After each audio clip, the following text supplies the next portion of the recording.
അസ്സലാമു അലൈക്കും വറഹ്മത്തുള്ളാഹി വബറകാതുഹു. മഹാനായ അബൂബക്കർ സിദ്ദീഖ് റളിയല്ലാഹു അൻഹു മുത്തനബി സല്ലല്ലാഹു അലൈഹി വസല്ലമ തങ്ങളുടെ സന്തത സഹചാരി. ഒരിക്കൽ ഹിജ്റ പോകുന്നതിന് അനുവാദം വാങ്ങുന്നതിന് തിരുനബി സല്ലല്ലാഹു അലൈഹി വസല്ലമ തങ്ങളുടെ സവിധത്തിലേക്ക് മഹാനായ സിദ്ദീഖ് റളിയല്ലാഹു അൻഹു കടന്നു ചെന്നപ്പോൾ മുത്തനബി സല്ലല്ലാഹു അലൈഹി വസല്ലമ തങ്ങൾ പറഞ്ഞു, സിദ്ദീഖേ, തിരക്ക് കാണിക്കല്ലേ, താങ്കൾക്ക് അള്ളാഹു ഒരു കൂട്ടുകാരനെ, തങ്ങളോടൊപ്പം പോകാൻ വേണ്ടി ഒരു കൂട്ടുകാരനെ അള്ളാഹു തആല ഇൻഷാ അള്ളാഹ് നിങ്ങൾക്ക് സമ്മാനിക്കും. കാത്തിരിപ്പിനൊടുവിൽ ഒരു ദിവസം മുത്തുനബി സല്ലല്ലാഹു അലൈഹി വസല്ലം തങ്ങൾ സിദ്ദീഖ് റളിയല്ലാഹു അൻഹു സിദ്ദീഖ് റളിയല്ലാഹു അൻഹുവിനെ സമീപിച്ച് ഹിജ്റ പോകാൻ അള്ളാഹുവിന് സമ്മതം കിട്ടിയത് അറിയിക്കുന്നു. ഞാനും അങ്ങോടൊപ്പം ആണോ ഹിജ്റ പോകുന്നത്? നബി സല്ലല്ലാഹു അലൈഹി വസല്ലം തങ്ങളോട് ചോദിക്കുകയാണ്.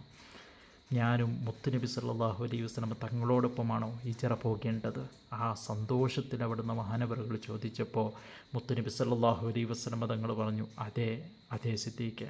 മഹദി ആയിഷ റളിയല്ലാഹു അൻഹ പറയുന്നുണ്ട്, മഹാനായ അബൂബക്കർ സിദ്ദീഖ് റളിയല്ലാഹു അൻഹു കരയുന്നത് കണ്ടപ്പോഴായിരുന്നു ഞാൻ സന്തോഷം വന്നാലും ആളുകൾ കരയും എന്ന ആ വാർത്ത തന്നെ എനിക്ക് മനസ്സിലായത് അപ്പോഴാണ്. അന്നൊരു അർദ്ധരാത്രി മുത്തുനബി സല്ലല്ലാഹു അലൈഹി വസല്ലം തങ്ങളും അതേപോലെ തന്നെ മഹാനായ സിദ്ദീഖുൽ അക്ബർ റളിയല്ലാഹു അൻഹു ഹിജ്റയിലായിരുന്നു. മരുഭൂമിയിലൂടെയുള്ള യാത്രയാണ്.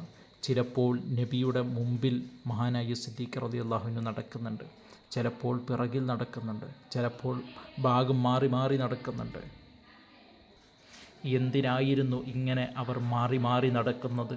സ്വന്തം ശരീരം എന്ത് അപകടമേൽക്കേണ്ടി വന്നാലും മുത്തുനബി സല്ലല്ലാഹു അലൈഹി വസല്ലം തങ്ങൾക്ക് ഒരു പോറൽ പോലും ഏൽക്കരുതെന്ന് അതിയായ ആഗ്രഹവും കരുതലുമായിരുന്നു സഹാബത്തിൻ്റേത്.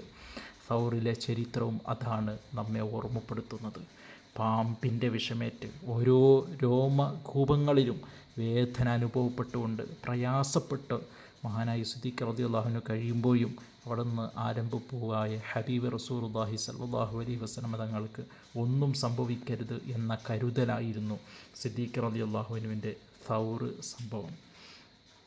മക്ക ഫതഹിൻ്റെ ദിവസത്തിൽ പ്രിയപ്പെട്ട പിതാവ് തിരുനബി സല്ലല്ലാഹു അലൈഹി വസല്ലം തങ്ങൾ മുഖേന ഇസ്ലാം മതം സ്വീകരിക്കുന്നു. മഹാനായ സിദ്ദീഖ് തങ്ങൾ ഏറ്റവും കൂടുതൽ സന്തോഷിക്കേണ്ട സമയം.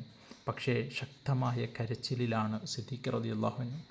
നബി സല്ലല്ലാഹു അലൈഹി വസല്ലം തങ്ങൾ ചോദിക്കുന്നുണ്ട്, സിദ്ദീഖ് കരയുകയാണോ? അതേ നബിയെ, എൻ്റെ പിതാവ് ഇസ്ലാം മതം സ്വീകരിച്ചത് എനിക്ക് വലിയ സന്തോഷമാണ്. പക്ഷേ അതിനേക്കാൾ എനിക്ക് പ്രിയം അബൂ ത്വാലിബ് എന്നവർ ഇസ്ലാം മതം സ്വീകരിക്കുന്നതായിരുന്നു. കാരണം നബിയെ, അങ്ങേക്ക് അതല്ലയോ ഏറ്റവും പ്രിയമുള്ളത്? അങ്ങേക്ക് ഏറ്റവും പ്രിയമുണ്ടായിരുന്ന അബൂ ത്വാലിബ് എന്നവർ ഇസ്ലാം മതം സ്വീകരിച്ചിരുന്നെങ്കിൽ അങ്ങയുടെ മനസ്സിൽ എത്രത്തോളം സന്തോഷമുണ്ടാകുമായിരുന്നോ, ആ സന്തോഷം അനുഭവിച്ച് ഞാനും സന്തോഷിക്കുമായിരുന്നു എന്നായിരുന്നു സിദ്ദീഖ് റളിയല്ലാഹു അൻഹു പറഞ്ഞത്. നോക്കൂ മുഅ്മിനീങ്ങളെ, അബൂബക്കർ റളിയല്ലാഹു അൻഹുവിൻ്റെ ധനം എനിക്ക് ഉപകരിച്ചതുപോലെ മറ്റൊരാളുടെയും ധനം എനിക്ക് ഉപകരിച്ചിട്ടില്ല എന്ന് ഹബീബ് സല്ലല്ലാഹു അലൈഹി വസല്ലം തങ്ങൾ പറയുന്നത് കേട്ടപ്പോൾ സിദ്ദീഖ് റളിയല്ലാഹു അൻഹു കരഞ്ഞുകൊണ്ട് പറയുകയാണ്, നബിയെ, ഞാനും എൻ്റെ സമ്പത്തും അങ്ങേക്കുള്ളതല്ലയോ?